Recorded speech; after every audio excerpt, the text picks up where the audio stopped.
Hello বন্ধুরা, এই দেখো মশলাটা থেকে কেমন তেল ছেড়ে এসেছে, দেখতেই পাচ্ছ। এই দেখো কেমন তেল এসেছে।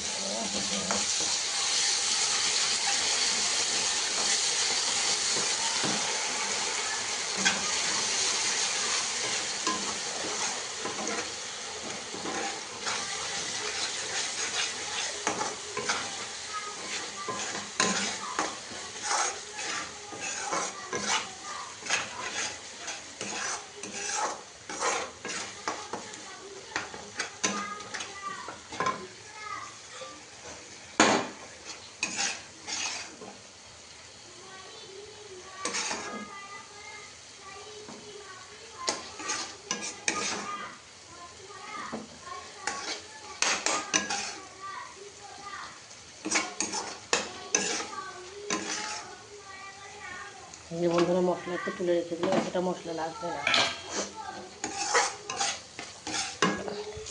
তো চলো আলুগুলোকে দিয়ে নিলাম।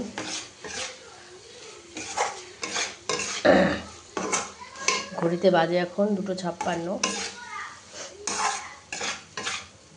যেহেতু আমি ঘড়ি দেখছি না, মোবাইল দেখছি, তা মোবাইলে বাজছে এখন, ঘড়িতে বাজছে এখন, এই একই হলো। চলো বন্ধুরা, এবার জল দিয়ে দেবো। ওদিকে কিন্তু আমার পুঁইশাকটাও হয়ে এসেছে। ঘরে অনেক কিছু বাড়ন্ত হয়েছে, সেগুলো আনতে হবে। শরীরে একদমই জুতোই পাচ্ছিল না যেতে। ঢেকে দিয়ে এটা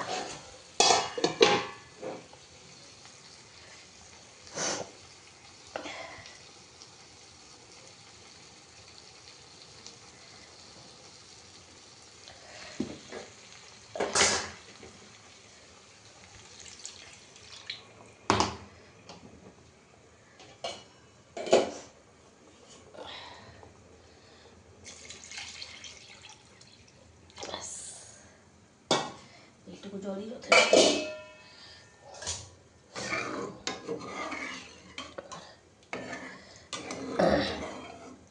আমার পাশের ঘরের দিদি, পাশের ঘর বলতে পাশের পুরো বিল্ডিং আলাদাই, আলাদা বাড়ি আলাদা। ওরা পরপর 2-3 দিন চিকেন করলো, মেয়ের জন্য দিয়ে গেল।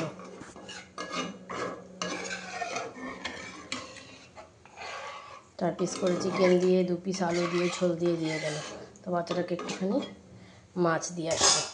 যদি এখন খাওয়া হয়ে যাবে, রাতে খাবে।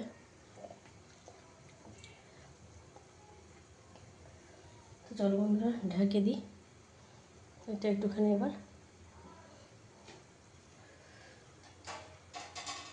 দাঁড়াও, ঢাকনিটা এটা দিয়ে ঢাকি। থালা কোথায়? থালা তো ওখানে। ঢেকে দিলাম বলতো।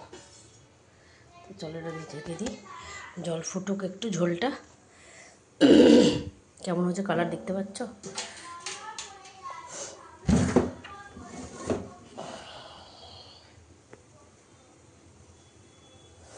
কেমন ঝলমলি উঠেছে। জামা কাপড়গুলো মেলে আসি। এটা ঝোল ফুটতে থাকুক, আর এটা ঢিমি আছে,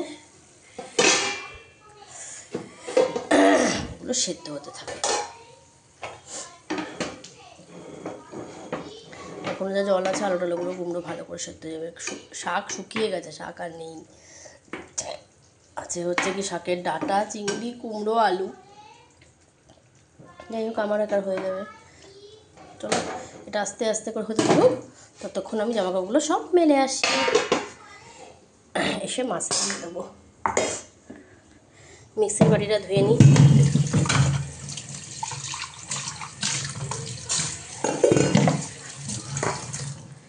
এখন ধুয়ে রাখলাম, পরে আমি মাজবো।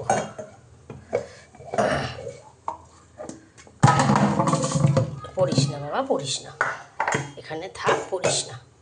তো চলো বন্ধুরা, টাটা। এই দুটো আস্তে আস্তে হতে থাক। Bye bye.